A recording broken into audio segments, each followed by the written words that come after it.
Oh, really? Oh. Hi.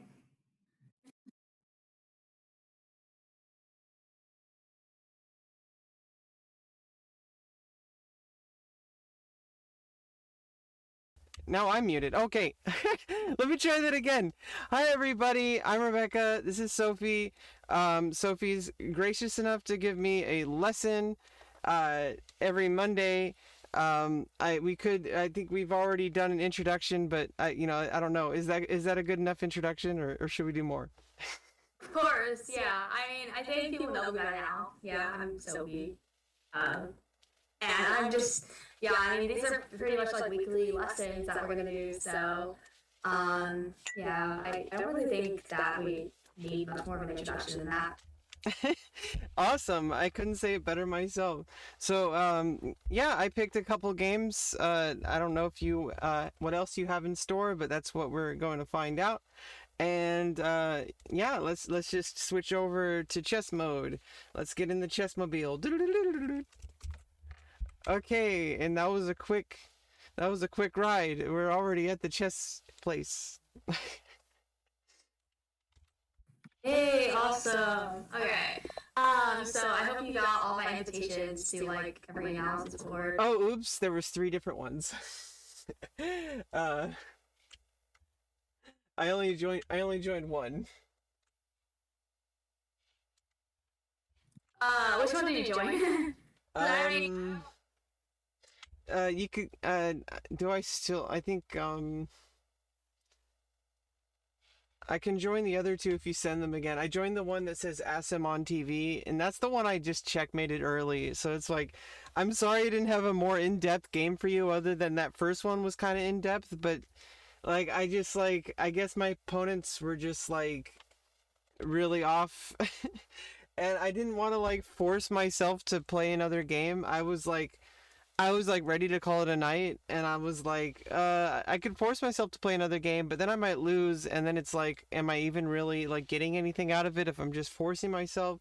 I kind of wanted to end on a high note. I think winning 3 games in a row is good. I mean, I know it's not the best to always look at games that I won, but at the same time, like, I mean, that's these are the latest games I played.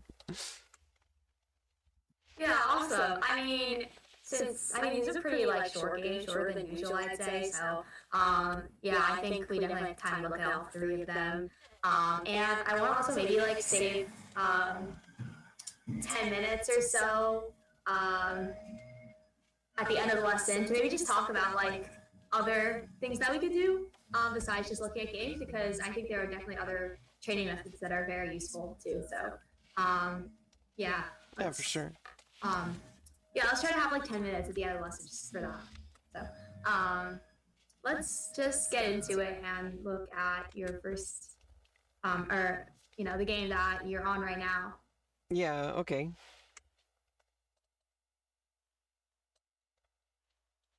Okay, I can see it move. Awesome, awesome. So you see that we're on the beginning of the game now. Yeah, yet another D4.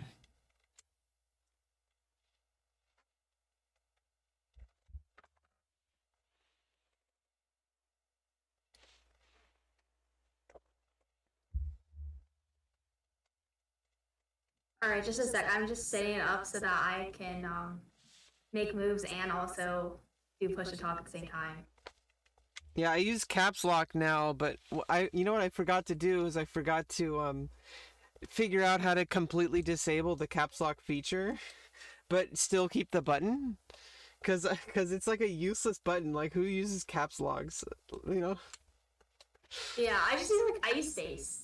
It's like pretty easy and it's pretty big. It's like the biggest button on the keyboard, so. Yeah, I mean I have a problem with stuff that's also an input because then it's like if you're typing, then every now and then you'll just hear like a like like when you're just typing, and it's like I hate that for myself, and it's like I need to use a button that doesn't do anything outside of like like if I'm typing or playing a game or something. I don't want the button to also do something in the game. I don't want the I don't need it. I need something like caps lock because it's right there. Yeah, yeah, exactly. Something easy to remember and also just click on every time. Yeah. So I get actually, super distracted by technical stuff, so I apologize.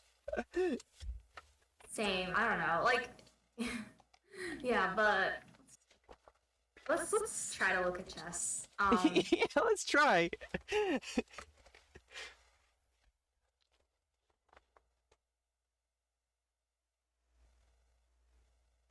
So, I don't know if you're like how familiar you are with like the opening details, but usually they don't play knight c6 because they want to move their c pawn first. Do you?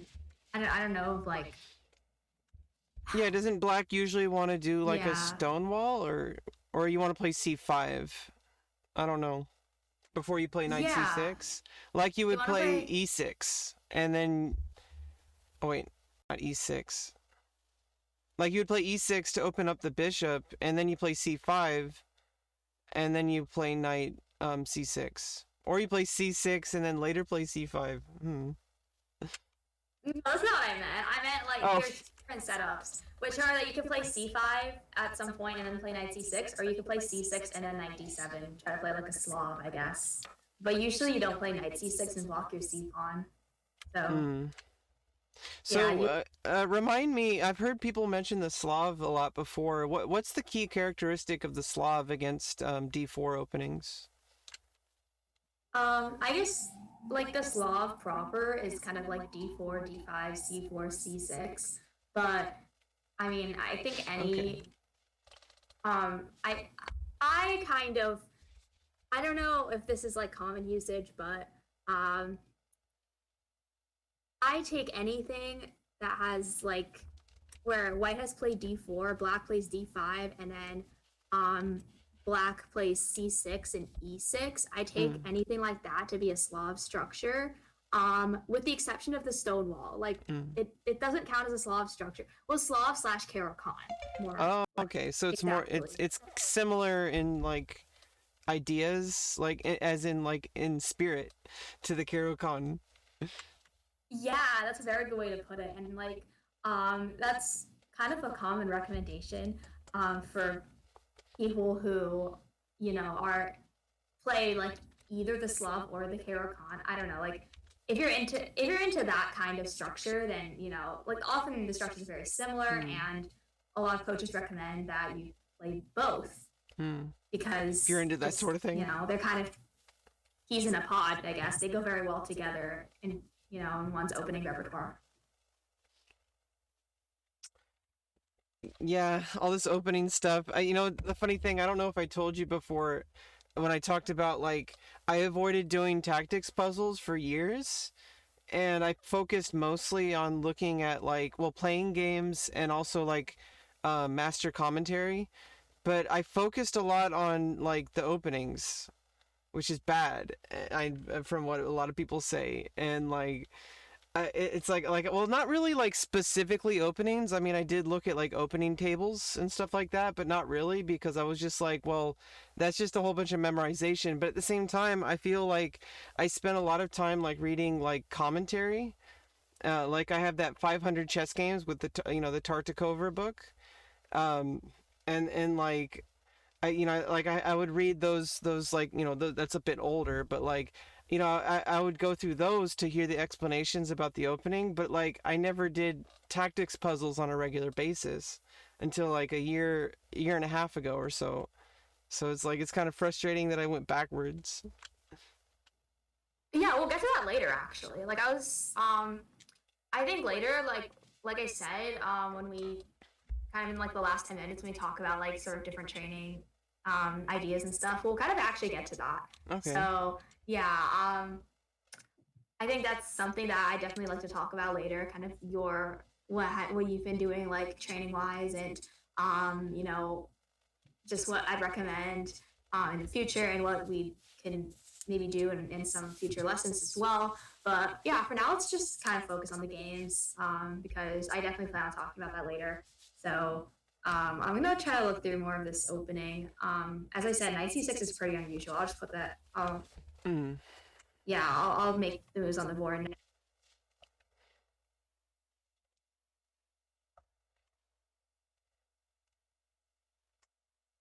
And so I was trying to stay active, and also because knight c6 was played, I was like, well, I could do something about that. Maybe force them to play bishop d7, but they decided not to. Yeah, I mean, this is like definitely a legitimate plan. Like, especially if they don't play bishop d7. I mean, personally, I prefer bishop d3 because I just like to um I prefer just not to trade any pieces off. Mm. Um, because the knight on c6, like I said, like the reason you don't want it on c6 is because it blocks the c pawn, and without the c pawn able to move and like make pawn breaks, then the knight on c6 just really cramps black's position. Mm. And a very common principle is when you have more space and more mobility, you like don't want to do trades like at all. Okay, yeah, so I was trading my good bishop for their bad knight, Yeah, that's which definitely is a way not to put good. it. I don't know. I didn't realize that that was a bad knight. I think that was like, I thought that was, it's interesting that you brought that up, because I'm like, I was just like, oh, knight c6, they're bringing the knight out, okay, but like I didn't realize that it's actually not the best situation for black. Yeah, exactly. I mean, I think I just, my explanation was pretty much just a more convoluted way of saying, that's a good bishop and that's a bad knight. So, yeah, I'm glad to see you just like, like you get it. Do I? I think so. Let's look at the rest of this game. Actually, all these games are pretty short. Yeah, so a6 actually probably isn't like the best move because I think bishop d7 as you were saying, so that black doesn't have to have like double pawns, which like these weak pawns on the queen side that are also double pawns. Mm. Yeah, I was planning on them playing bishop d7, and then I was just thinking of the normal. After they played a6, I was like, okay, well, it's gonna be kind of like a Rui Lopez, but like a little different, and I would have just been fine with my bishop on b3, especially since the doubled up pawns with the pawn on d4, like there's, the only pawn that could attack would be the a pawn, and I could always just play a3 later. And so I was like, okay, well, this is just going to be fine. I'm going to have a lot of scope with my bishop. But I was like, you know what? Let's just double up pawns since they didn't play bishop d7. And I don't know if that was the best idea, but I just I wanted think it was. I wanted to stay active instead of going back to d3 or something. Yeah, I mean, I think if you play bishop b5, you kind of have to like, you know, finish what you started. Like you play bishop b5 to take the knight on c6. I mean, sometimes like I actually it's not necessarily true. Like sometimes you don't necessarily sometimes you pin a piece and it's just like you do it just to like develop and also kind of be annoying and restrict one of white's pieces from moving. So actually it's not necessarily true, but I think in this case, like since black will very easily be able to chase your bishop with b5 and um without like a lot of negative repercussions, then I think you kind of have to take on c6. Like there are some positions where like I'll try to put arrows on the.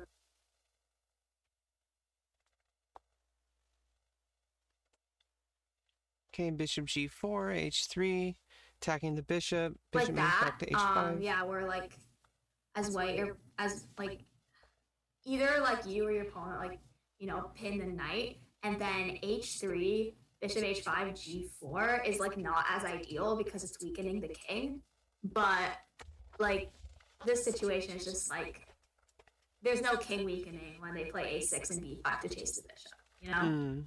So yeah, I do agree with your decision to take on c6.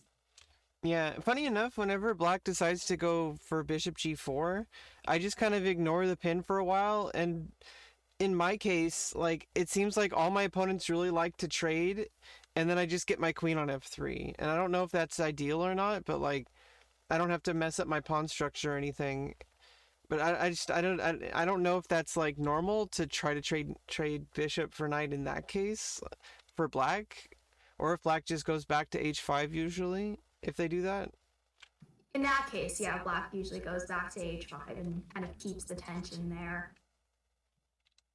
Okay, so it's really not. So it's like my opponent seemed to always take the knight. Like that. I guess at this level, I guess that's what people do. I so Yeah, I'm actually, that tends to be one of the I take on mistakes at this level. when I'm playing black. Well, I usually just go for King's Indian type of defenses.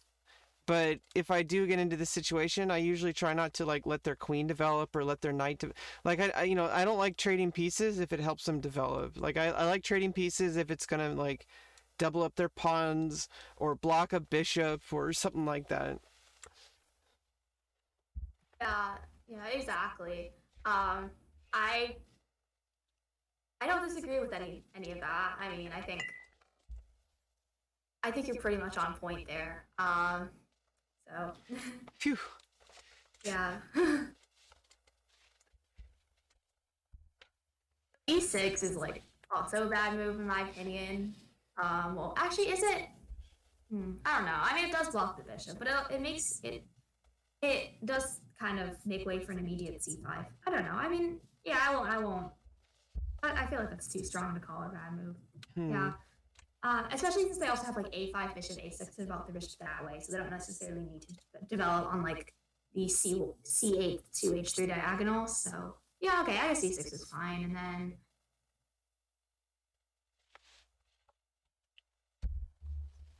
Yeah, not sure why I really went for that instead of just castling, but I just kind of wanted to make sure that nothing would happen with the knight coming in or something. yeah, h3 is fine. Just not it's a pretty normal move like in the London. So that knight h5, there's always just bishop h2. Yeah, because they hadn't played the bishop yet. And so I was like, well, since they hadn't played the bishop, I don't have to settle for g3. I can just like play h3 and there'll be h2 available. Yeah, pretty much. And of course, I didn't trade because I didn't want to activate their bishop. c4 is such a weird move. Yeah, I wasn't expecting that. I was like, okay, well, they could just close it off. But I don't even have a light squared bishop, so. Now they're just kind of making their bishop on c8 very, like terminally bad because they don't even have life on the a6 to f1 diagonal. Hmm.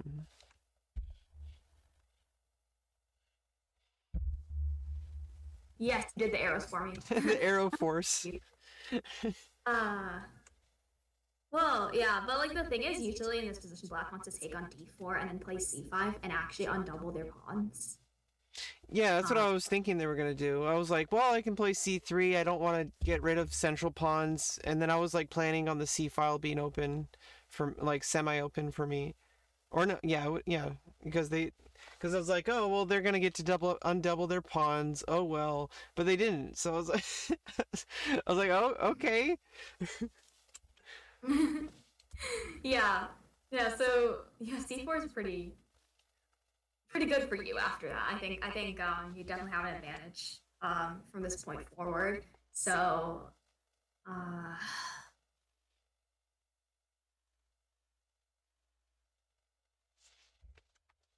oh goodness, that evaluation bar just shot right up after f5. But yeah, f5. Now like your knights are already powerful in this position against the bishops. Now with that e5 square, it just becomes like all the more powerful. I didn't want to go guns a blazing though because I didn't want to like. I mean, I guess I did kind of get a little bit like. Okay, I think I played 95 next. I'm not sure. Oh no, oh yeah, I went for trying to attack the c4. I was like, let's take care of some stuff first before I start like advancing, because I was like, if I start advancing and then I screw like I don't have enough like open files or anything. I wanted to get everything ready first, because usually when I try to go in for like guns a blazing, it doesn't really end up very well. So I was like, okay, I'm just gonna take my time. I see a lot of weaknesses. They have a lot of pawn moves, and their bishops are still way back there. They haven't castled, and so it's like I really don't see a reason for me to just like. I didn't really see any like like clear like mating attacks or anything or any tactics. So I was like, okay, let's just hang back and kind of chill because I still think like even if I do hang back and chill and strengthen my position, I'll still, they still won't have enough time to recuperate. It's interesting you said that because usually when their bishops are like on the back rank and they're still not castled, usually that's when you want to go all guns blazing, and just go as fast as you can for the attack because it's only Mm. limited. It's only like a limited amount of time until they get their pieces developed in castle. Like you do Yeah. not have all the time in the world. Like I agree that you do have like some great like positional advantages, such as like static advantages that you can just take as much time as you want, but you also have a development advantage. And when you have a development advantage, you just want to go straight Yeah, I in. guess I need to learn how to get that edge. I need to like sharpen my sword a bit. It's like I'm trying to chop a tree with a sword, you know? I need to fix my tactical ability so I can just have more confidence cuz like I was just not super confident. I didn't want to screw it up. I was like, okay, if I screw this up, I think that's just like a confidence issue cuz I was just like I in the past when I try to attack when I'm in an advantage, then it's like, oh crap, I just accidentally traded off a material or something, and now my position is not so great, and now we're kind of even, or now I'm worse, or and I was like, oh no. And then another reason it's interesting that you said that is because your next move, B3, is actually kind of the opposite of what you said, because B3 is a move that opens up like lines, and Finals just tries to open up the position as quickly as possible and change the pawn structure. Hmm. And like B3 is also a move that allows Black to undouble their pawn, so it's not like really the most strategically. It's not really the most strategically solid move. So like that's really interesting. It's just like B3 is the opposite of what you said. Oh, I guess my idea of strengthening my position is different. I think that the best defense is an offense. I wanted to get my knight pushed up because if you let me trade on c4, if you take with d takes, I just get my knight pushed up, and I have like a little pocket on e5. So it was like, and then my knights would be connected. So I guess my idea of, I guess my idea is different than what most people would think. When I say strengthen position, I kind of mean like open up lines, get pieces ready to attack. Like kind of like charging up, like if you played Mega Man or anything like that, like you charge up your busters so you can do a big attack. Yeah, I know what you're saying. Like, um, so I kind of get your thought process here. So I mean, essentially, what you do want to do is just go straight in and just open up as many lines as possible since they're not castled. So it does make sense. You should be Um, worried that you get my thought process. Sorry, I just had to make a joke. I'll stop. no, that's good. I want to hear your thoughts. I mean, not like in the creepy sense, but Um, for services. yeah, we're not gonna Um, get creepy, okay? Sometimes I think I'm creepy, and then people say, "No, you're not creepy." And then sometimes I don't think I'm creepy, and then people think I'm creepy. So,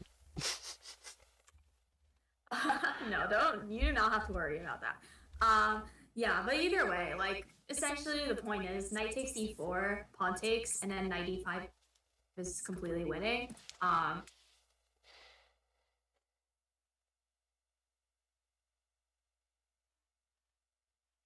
yeah, I almost thought about doing that, but I was like, I don't know. I think I was getting a little greedy. I was like, I want to get my rooks in the game. Like I was trying to be too like I was trying to get, I don't know, it's like I already have so many pieces. Like you're saying, I think it's like I have so much of a development advantage that it's like I don't need to develop more. I mean, I obviously should continue developing over time, but like, I could have started getting pieces like, like that knight e5 is a completely free move at some point because there's no pawns to attack it. And then I can get my queen in. Obviously, I mean, this is how the game ended, as I eventually played queen h5. But like I told you, I think there's a little story behind this. I ordered some food on DoorDash, which I need to stop doing because it's expensive. But yeah, I'll definitely stop doing it. Um, but I missed it for a move, but my opponent missed it, and I'm like, oh well, okay. I guess I can stop sweating, and I'll just do it now. But they could have avoided it. that second time because I missed it and they didn't. But I'm mad at myself for missing it. But I had like 3 minutes left at that point, and it's like, um, I think it's around this move. I think it's around this move where I was trying to get, because for some reason the DoorDash delivery people sometimes they completely like don't know how to find my house. It's kind of frustrating. It's like I guess GPS leads them like across into a different neighborhood. It's just so freaking bizarre. Like I really wish there was a bigger it's more incentive for me to not spend money on DoorDash, I guess. Don't worry about it. I get it. Like, I understand. I just lost my I just lost my DoorDash sponsorship. Oh no. No, I don't have any sponsorships because I'm a pleb. Okay. But like, yeah, I mean, yeah, we could get to that later. The part where like you missed Nate and then saw it and that whole thing. But yeah, I was thinking about burgers. That's why. Yeah, but I mean, the point is that you can actually just play Queen H5 right away by playing Knight takes E4, Pawn takes E4, Knight E5, and with the immediate threat of Queen H5, they have to play G6. And then you could just probably play you could probably just immediately open it up with like F3 and just open the F file, and you're winning.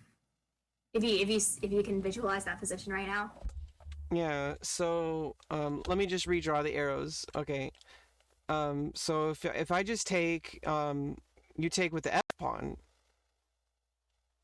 right? And then yeah, and then knight comes over to E5, opening up the line for the queen to come over to H5. You play G6, and I just queen F3. Oh no, pawn F3. But my queen's your queen's on D1. I thought you said queen H5. No, I said that was a threat. So black has G6 to stop. Okay, so after I play knight E5, they just play G6, and then I just play F3. Yeah, but you have to take on E4 first, because if you play knight E5 right away, there's knight F6. Yeah, I meant like knight takes, then F takes, then knight E5, then G6, and then F3. And if pawn takes, I get my rook activated. Otherwise, I'm just gonna like double up their pawns on the E file. Yeah, I mean, essentially you just get like if you open up the F file, it's game over. So yeah, I think that's so why pretty. Why doesn't black take with the D pawn after knight takes E4? Well, because then in that position, knight E5, and you're threatening queen H5, and you're threatening like queen A4 and queen takes C4. Oh, right. Pawn. Yeah. Wait, okay, so if knight takes E4, D takes E4, and knight E5. Oh yeah, I'm threatening the pawn here, and there's also a check winning the pawn.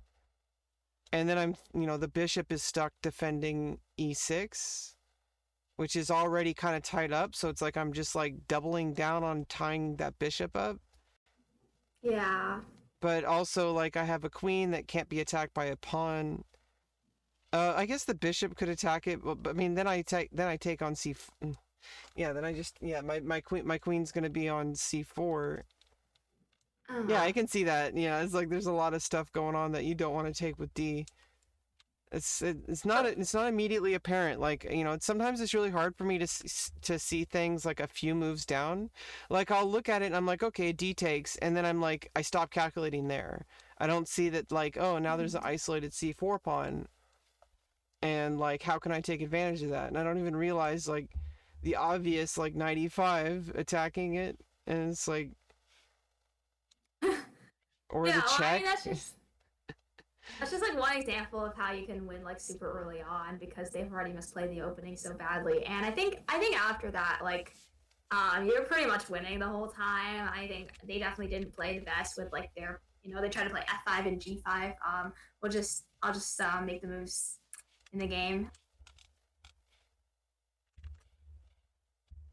I mean, I would just think G5 is already a really bad move because you're just like weakening the king even more, like knight E5, queen H5 stuff.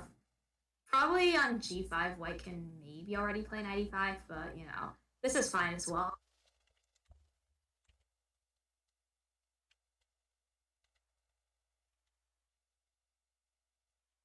Yeah, Yeah, for I some mean, reason I got stuck on. Oh, sorry.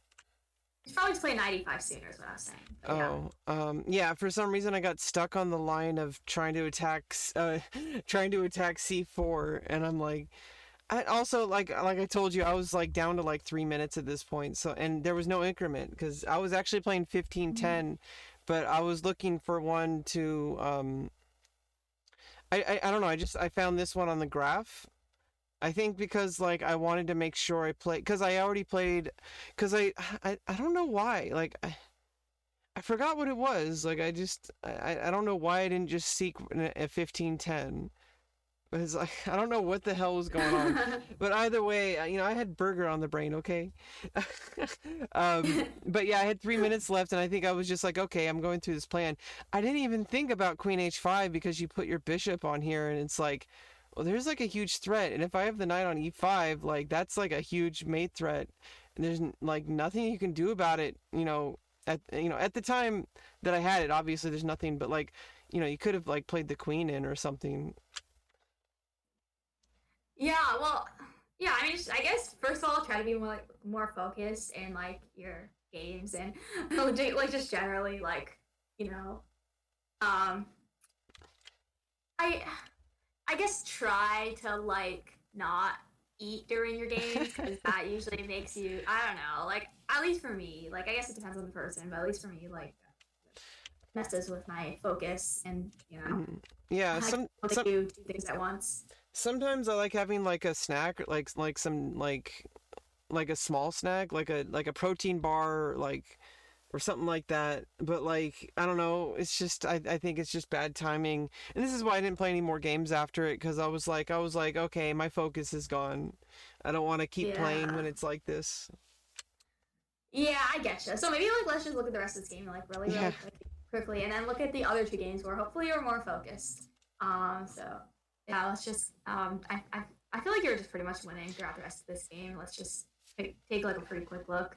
Obviously yeah. we all what happened at the end. And you pretty much told me already, so we'll look at that too. Yeah, I try to analyze before I send you stuff. It's just like, of course, like, there's stuff that you talk about that I don't see, or, I try to, but like, I mean, that's the whole point of lessons, Yeah, for some reason, I just completely missed the tactic. I'm like, what? And then when I did see it, I was actually thinking just of winning the bishop. I'm like, because I thought that black could defend the checkmate, but I'm like, oh, I can actually like just force mate because after king e7 you can't escape because of the knights. Yeah, well, pretty much. I think we all kind of we kind of already went over that already. So yeah, Yeah. I think we've kind of looked at everything we need to look at with this game. Let's look at the next two. Okay, and I think you need to invite me to the next one. All right. Yeah. I try to focus on, I know that you opened them all up and invited me, but like I like to have one game open at a time, like especially since it ruins my overlay. I don't know if it does this for the regular analysis, but like if you open up multiple analysis boards, it'll like pop everything goes to the left. Uh, and it's like that ruins my Twitch overlay. So it's like Yeah, I think like yeah, let's just in the future. Yeah, I think I'll try to remember just to have one game open at a time. So yeah. And um in general I try to focus on one thing at a time because it's like I mean that's all we can do anyway. Comrade. yeah, exactly. uh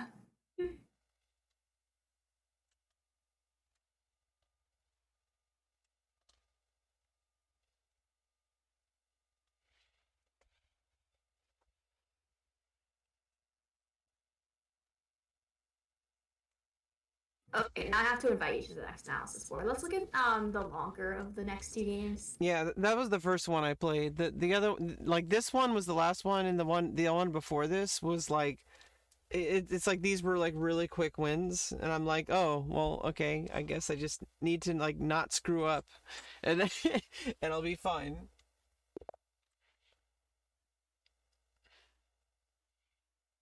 Got it, right? You got the invite? Yeah, Okay. I'm here. Great, great, great.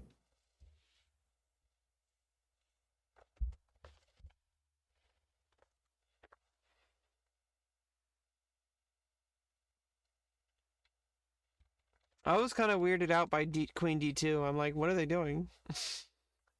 Yeah. First of all, yeah. I mean, yeah. I don't know why they're developing their queen so early. I don't really get it either. I mean, just What not to do in the London? exactly. Oh, now you're playing knight c6. Now you're blocking your c. Yeah, I did the same. I mean, this is good that you called this out because like I've just been doing that because I'm just like, oh, I'm just developing my knights because that's usually what people say to do, and I never really thought about, in these D pawn, but in these, I mean, I guess in general, just trying to get like C6 or C5 in, and I don't know, like it's kind of interesting. I'll start thinking about that now. Yeah, I mean, you want to like go for pawn breaks to challenge their space in the center. With they already have a pawn on the fourth rank, and your pawns, you don't have any piece past the third rank.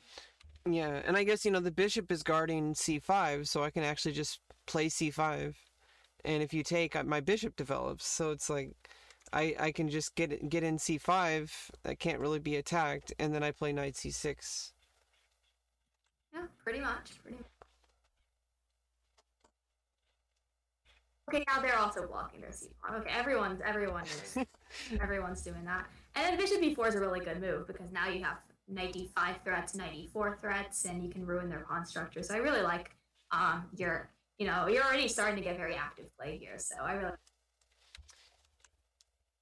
Yeah, ironically opposed to what I said earlier. I think I should have played knight d5, right? Instead, or I don't know.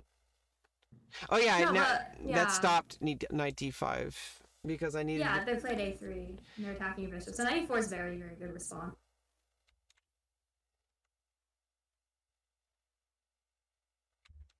And I just accepted the tempo loss for doubling up their pawns. Oh, but you should play b5. And then yeah, I could have. Yeah, I think I saw that after the game. I'm like, oh, I can just play d5 here, and I found like in my own analysis after the game, I'm like, yeah, I could just do a ton of things in this game where I could have just played d5 and the knight's fine right there. But I think I did all these weird convoluted things that. Yeah, sometimes it's like when you're actually playing the game, it isn't really the same. Like you kind of get caught up in like the heat, the heat of the moment, the pressure, and just like kind of sometimes you do things that you like normally you just be like yeah, when you're analyzing, it's like you're more objective. Yeah, sometimes it's like you don't even feel like you're the same person. I don't know, you're unrecognizable. I don't know, especially if you're in particularly like bad form or bad shape, because I've been in that situation many times. Though that's not what I'm really like suggesting here. I was actually feeling like I was really focused. I've been in a good mood lately, and like I was like felt really powerful. So it's like I think I won 3 games in a row, so it was like I think I was in good shape there. But also I feel like another comparison is like when you're doing tactics and then you actually play a game, it's such a different like compared to just doing tactics where you're just like, oh, okay, I'm gonna solve these puzzles. Okay, it's like it's black to move. Oh, it's white to move. And then when you actually play a game, it's like, okay, well now I have to like free form, just be aware that there might be tactic possibilities, and I have to think about lines that create tactics. It's not so much as like just looking for the tactic, it's like you're in a more like you're in like a different state of mind than you are when you're solving them, so it's kind of interesting. Yeah, exactly. I mean, I think that's also something we can kind of touch on a little later. So I'll try to remember that. I'll try to have that at the back of my head, to kind of discuss that a little bit too. But yeah, I think there's probably a little bit to look at in this game.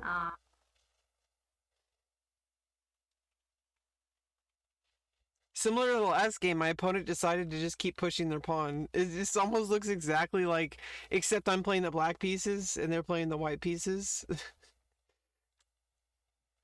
Like they have the e5 push instead of the d4 push. Yeah, it's like a French structure, but somehow this turned out really bad because you don't have your darks or bishop to defend the king side. And I mean, I'm just looking. I don't know if you're looking at the engine evaluation. I don't really like using I don't use the engine evaluation. It usually distracts me, and plus like from what most people say who are like high, like a lot higher rated and stuff, like like you said, like don't even look at the engine. And like if I do look at the engine, it's like at like some weird obscure move that I'm like I've analyzed it for like a while and I'm like, okay, I'm really confused. And then I'm like, okay, what does the engine say? And then I let the engine run for like a minute or two or something. And then to like confirm or like show something different than my analysis. But like I don't know, it's like most of the time I just try to look at the board myself and like try to say like, okay, well, what was the idea here, and like what could I have done differently, and like try to look for new things. But obviously I'm going to be limited, but I still think that that's better than just looking at the engine.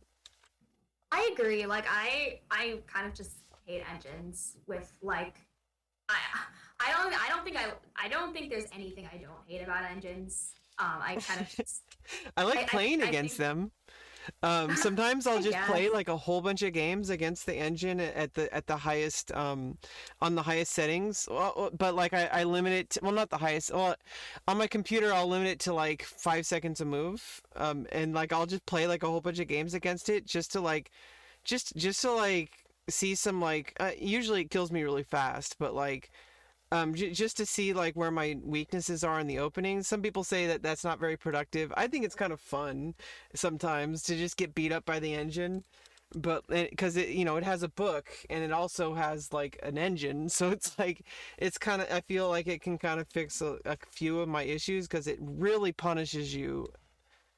Oh yeah, if you want, you can, maybe like at sometime you can send me. Um, oh, oh my goodness, I pushed the talk. This went. I don't know what happened, but sometime you can.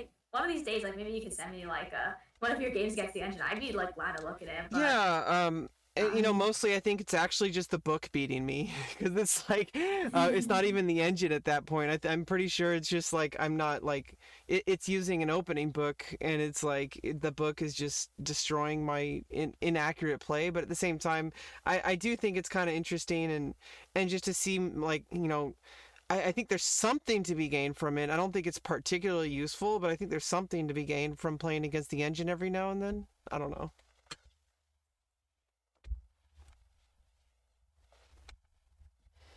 yeah, sure. I mean, yeah, I get what you're saying. Like, I don't disagree. I mean, but yeah. So, I try not to well, play the winning here. engine. Yeah, white's winning here. That's my point. It's just Okay, yeah, because I don't have the dark squared bishop. well, And I mean, they just have an immediate kind of win with knight g5. I don't know if you see that, like how that works, but I kind of put the arrows on the board. Knight yeah, g5. yeah, I actually get beaten by this a lot because knight g5 comes in and is threatening queen takes h7. This happens to me a lot, and I don't really know how to stop it because I get mated a lot in this kind of position where the knight and the bishop and the like where the knight and queen come over to the king side in a d4 pawn opening. And like you know, I guess okay, playing h5. I mean, yeah, you have to stop queen takes h7. Knight g5, g6, queen h3, h5, stopping queen takes Oh, h7, right. and then g4, But like winning. how do I prevent this whole situation entirely? Because I know it's like, yeah, I have to play g6 and h5, but then like my whole king side is really screwed up, and white still Yeah. has like a lot of power, you know? What I would say is maybe either like play h6 earlier or just don't castle. And these kinds of yeah, like you don't necessarily like there are some positions where you don't want to automatically castle, Mm. you know. So um yeah, I like you always have to look out for like moves that threaten checkmate. Like always. Yeah, it's one of my weaknesses because I'm not expecting to get mated this early. So it's like I try to avoid it, but like I sometimes, I mean, obviously in like blitz and bullet games I'll just get straight up mated out of the opening, but like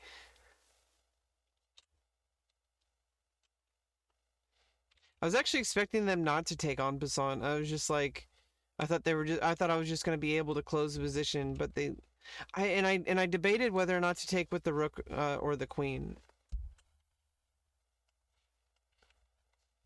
Yeah, I mean, well, if you take with the rook, maybe there's bishop g5, but then there's rook takes f. Never mind. Yeah, but still, taking with the queen's just more natural because you have like both pieces on the f file, and yeah. Well, so now your position is much improved. Even though white still, I'd say, still has like a solid advantage, but I feel like white didn't punish me as much as they could have. yeah, I'm surprised. They should probably just like take on d5 or take on e5 and win a pawn on d5. So e5 is kind of actually blundering a pawn if you see what I'm talking about. Wait, when I played e5. They can play pawn takes and then d5's hanging. Yeah. Wait, yeah, pawn takes. And then knight takes, bishop takes, knight takes. What? Pawn takes, one of the knight takes. Yeah, probably that one. And then knight takes, then knight takes. Oh, and the queen takes with check. Ugh. Ugh.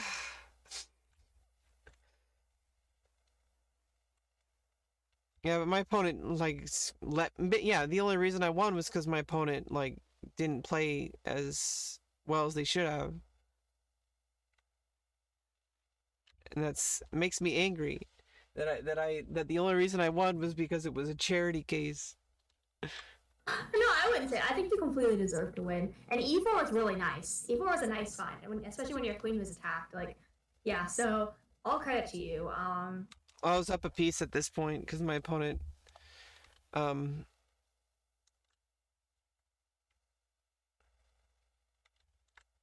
you just won like very easily from here on. Just up a piece. Very nice. Yeah, I mean, well, sometimes you just gotta accept charity, you know. And that's like well, complete nice. charity right there. And then you sent me like one more game. Yeah, and this next one I won really quickly too. Or wait, was this the first? I think this was the quick one that you just looked at. Oh, I don't know. I'm just not sure. We'll see it when you load it. I'm not sure if this was the longer one or the shorter one. They're all still pretty short. Like they're less than 40 moves. Oh yeah, this is the really short one. I was just like, okay. Like I said, sometimes, you just gotta accept charity, Oh my god, this game is so short. Let's just It's embarrassing. very quickly. Embarrassing for my opponent. But like I said, I wish I had more educational games to give you, but sometimes just my opponents just throw away things. Nice win. I mean, we take those. Yeah, I agree. Queen b8 was maybe an out slip. I don't know, but you're winning it. You're winning either way. Like no matter what they do. So I mean, yeah, I mean, it looks like the London is working out pretty well for you, generally speaking. Yeah, Yeah, I mean, I try to, sometimes I change things up, but like I think it's like, if it's not broken, don't fix it, It's like I kind of like the structure, and I also, as black, I like to play like the King's Indian stuff. So if they play King's Indian stuff, I'm prepared for that. If they play like Queen's Gambit kind of stuff, I'm prepared for that. I can sometimes go into like something where I, instead of c3, I push c4, where it's kind of like those kind of lines, and I don't know, it feels really fluid for me. And for white, like I feel like I really don't need to do anything else, at least at the moment. I'm not sure. Yeah, sometimes I change it up. Yeah, I mean, there's like on one hand, it's kind of good to get like a good sense of like different types of positions and pawn structures and openings, just for like sort of practice or training purposes. But like usually, if you're like playing, if you're really trying to get to like a certain rating or like like trying to win, have like those kinds of goals in mind, you're really trying to win like a tournament or something like that, and then you kind of generally want to stick with what you're comfortable with, unless you're intentionally trying to like surprise someone, for whatever reason. But I don't think I'm at that level yet. I don't think I need to like pull a weirdo opening on Karpov or something. Like, yeah, I generally agree.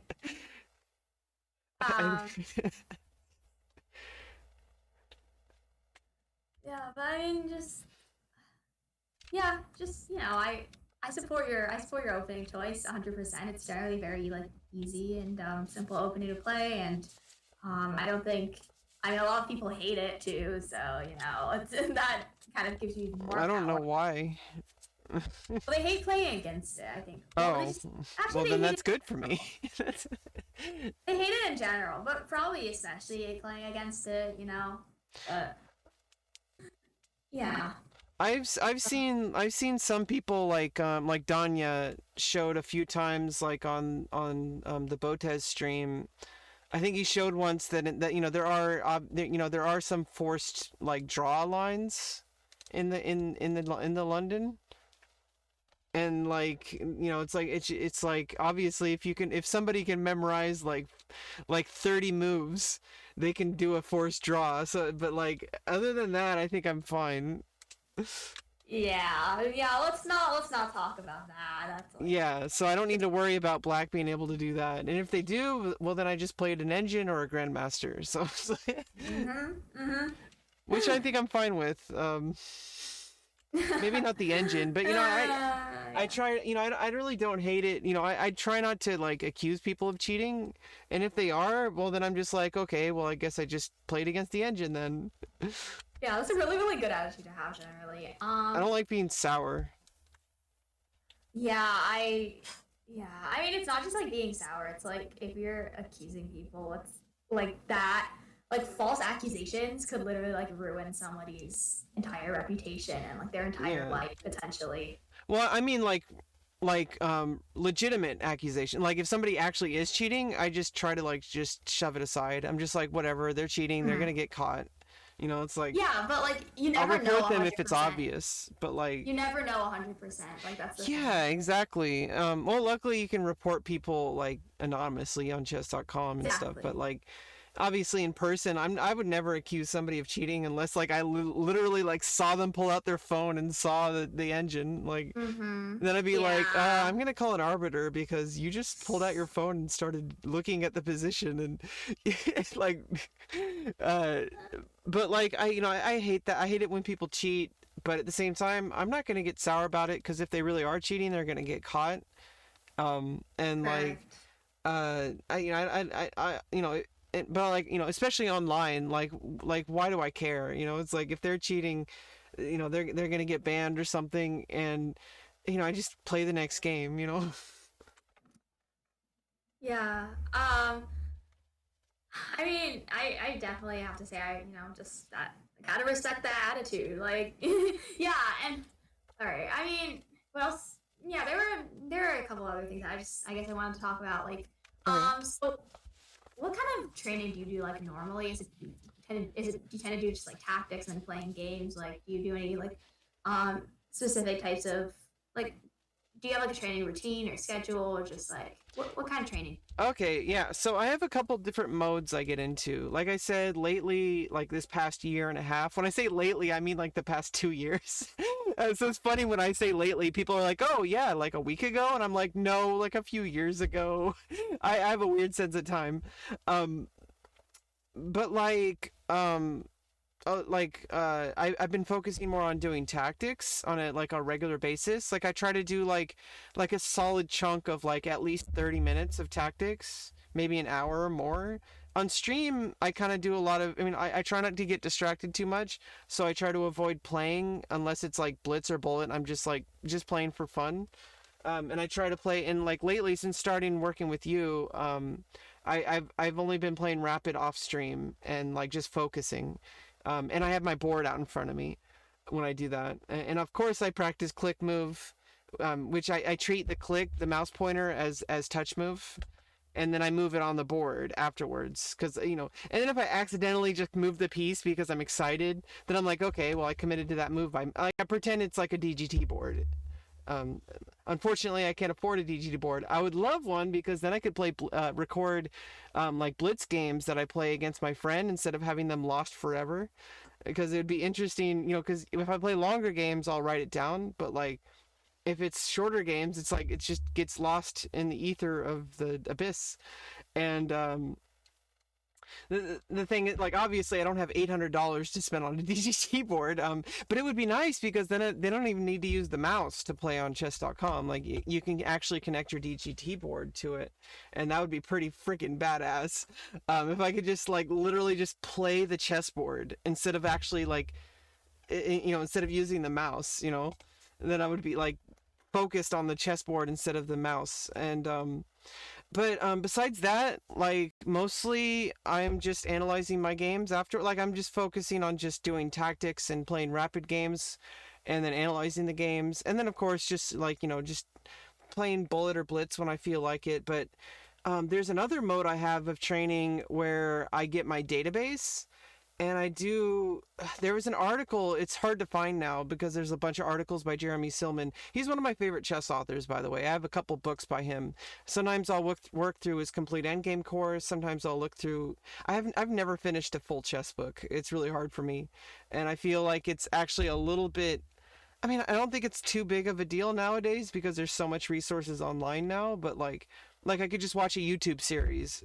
At the same time, I still like the focus that a book can bring, where you just, like, you're sitting there with the book, and I have, like, little, like, magnet boards that I can, like, work on, like, if I'm, like, out in public. I can just work on that with the book, or I can just try to use my mind. I'm pretty good at playing blindfolded for my level, I guess. And I can visualize the board, and I can remember where pieces are and stuff like that, which I guess, like, is an advantage because visualization. But what he recommends for learning patterns is to just go through the database and just move the pieces on the real board, and just do that for, like, he recommends, like, 500 games a day, and I tried that once, and it took me like 8 hours, and I was fucking dead.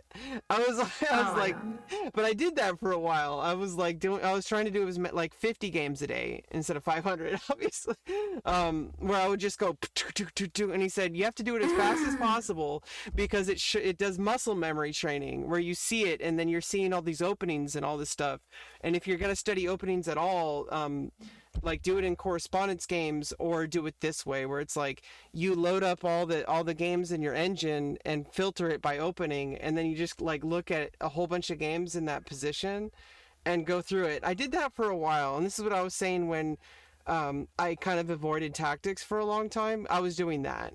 Like, I wasn't doing opening study, I was just doing pattern recognition, which may have helped me, because I used to do that, like, every day for like an hour or two a day, like, for like a while. Mm-hmm. And Yeah. it's fun, So, but thank you. That answer definitely helped a lot. And I mean, I'm also a fan of Jeremy Silman as well. Um, and like, I think that answer helped because, like, since you said that, like, you don't really, you can't really ever finish books, and I can relate as well. Maybe, like, we can maybe, like, in future sessions, we can kind of look at one of the books that you are currently reading and, like, just try to actually finish it. Um, and maybe I don't know, like, for you, like, if it helps, if, like, reading books together and stuff like that. But um, yeah, I mean, I think that could definitely be, like, a very instructive, way of training. And that we yeah. could, like, you'll probably have to tell me, like, a little bit in advance, like, which books you want to study. But yeah, I might have them, I might not have them. I have a few Jeremy Silman books. I have, like, okay, I have my book list right here. Okay.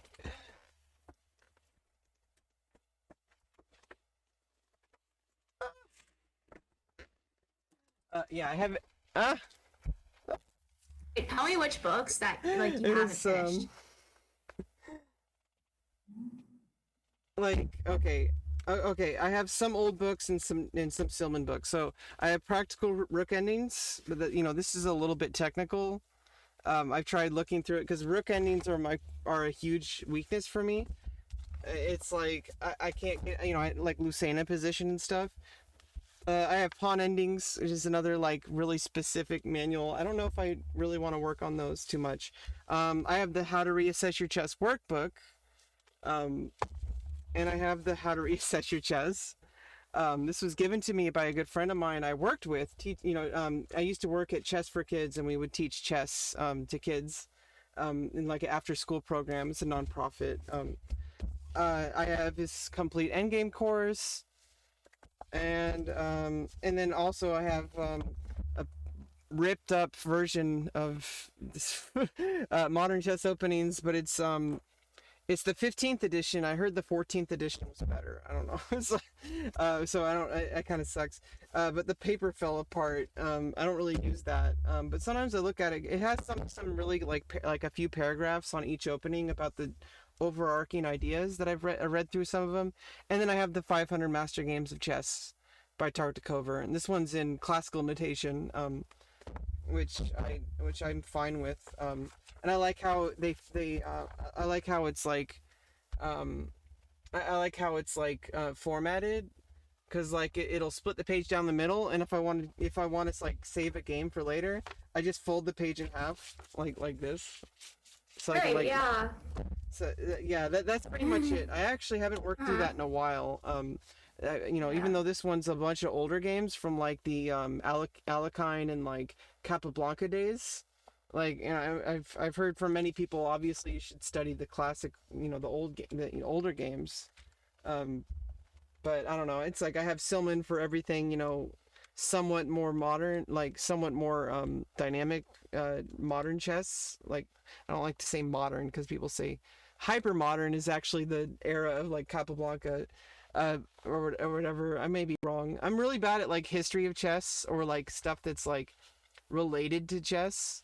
I try to focus just on the actual game, but some people are able to like memorize like names and stuff. I'm like, oh, is that some grandmaster? And they're like, what do you mean some grandmaster? I'm like, uh, Yeah, I'm just going to. I think I probably gotta go soon, but I will just okay. take a quick look at which of those books I have at home, and then we can maybe take a look at a few pages of it like next week. Yeah.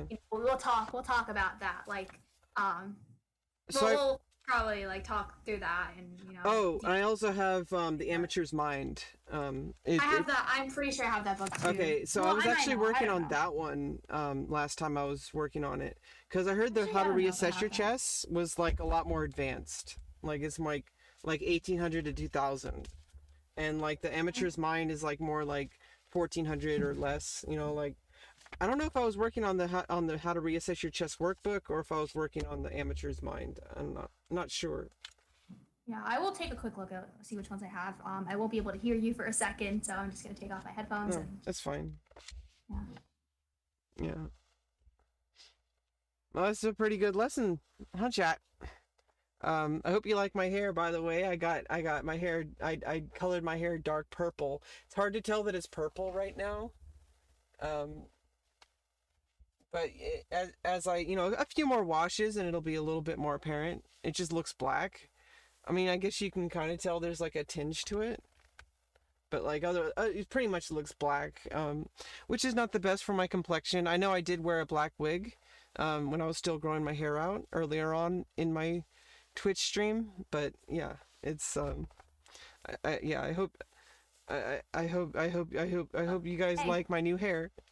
Sorry, I was telling the non-existent chat about my hair. It's like, yeah, cuz Your hair is gorgeous. oh, thanks. I love it. I still think it's a little too dark for my complexion, but like, it's supposed to be purple and it'll fade after a few washes. I think it'll be nice. Well, yeah. Anyway, like, so I kind of looked through like the books that I have, and right now I actually don't have any of those books with me, but I think we Um, can figure it out like throughout the week. yeah, We will figure it out and try to work out something that we can read together. Yeah, but I think yeah, that was a great lesson, and I'm really glad that we got through a lot today. And yeah. like I said, we'll kind of communicate throughout the week, and see what we could, you know, Yeah, see and what. I really like the time, and I'm really, and like I said, I really like when you confirm the day before, but, I guess we can just assume, I mean, obviously never assume, but like, unless otherwise stated, like, like it's just like a quick, like, hey, like, we're still on for tomorrow? Okay, like, because otherwise, unless we need to change the time or, But I still like the confirmation because it just it feels safer. I don't know. I don't like just like guessing. Like, oh wait, is she gonna be here at 12:30? Like, no, it's like, oh, the day before she told me. It's like, okay. I kind of like that. I know most people like scheduling things and confirming things. It's just weird for me because I don't really. It's like I'm bizarre. I like don't live a normal life. I don't do normal I got people you. things. I got you. I mean, I'll definitely like confirm like at least the day before. Like I said, this is we will communicate more throughout the week. But with that being said, yeah, um I'm probably going to head out now. But I hope you Okay. have a great day and a great like Yeah. rest of the weekend. Yeah. Yeah. Thank you so I talked much. a lot. Yeah, I'm probably gonna I don't know if I'm gonna end the stream, but like I'm gonna like shift gears. Might play some music, who knows? I think I'm gonna play my saxophone. I don't know. Uh, Yeah. and then I'll probably do some chess puzzles later. Sounds good. Sounds good. Keep it up. I'm probably gonna go eat. Something. Actually, do something. But yeah, it was Do great something talking. productive, not like this Yeah. miscreant No. Rebecca. Yeah. It's my I'll favorite see you word, but next week. yeah, that's my favorite English word, by the way, is Yeah. miscreant. I really like that word. It's such a great word. Anyway, bye, Sophie. Thank you so much. Bye. Bye.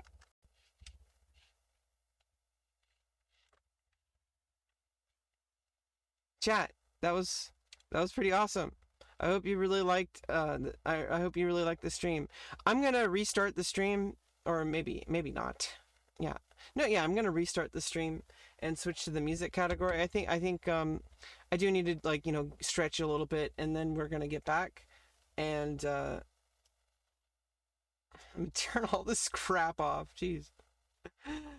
This is what I get for being unprepared for the stream. It's like I tried to be prepared as possible, but instead I had to like be a butt and just like still leave up some text on the stream because I'm an idiot and I don't know how to stream correctly. Okay, so, seriously though, chat, like I think that was a pretty good lesson, and obviously, she confirms things that I might know, and she brings to my attention things that I might not know, and it's always good. It's always good. I need to put these books away because I'm not a nerd. No, just kidding. I am a nerd, and also nothing wrong with being a nerd. Okay, jeez. Um, yeah, don't make fun of people for being nerds. Being nerds is awesome.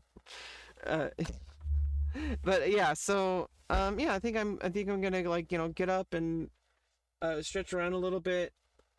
I'm gonna get something to eat really quick, and then like brush my teeth, and then like drink a bunch of water, and then I think I'm gonna get my saxophone ready, and and then we're gonna play some music together. Okay, so I'm gonna end the stream for now, and I'll be back in about like 5 or 10 minutes, maybe 15 minutes. I don't know, maybe later or sooner. This is why I'm ending the stream to restart it in like 15 minutes, and I'll be back. Okay, so bye.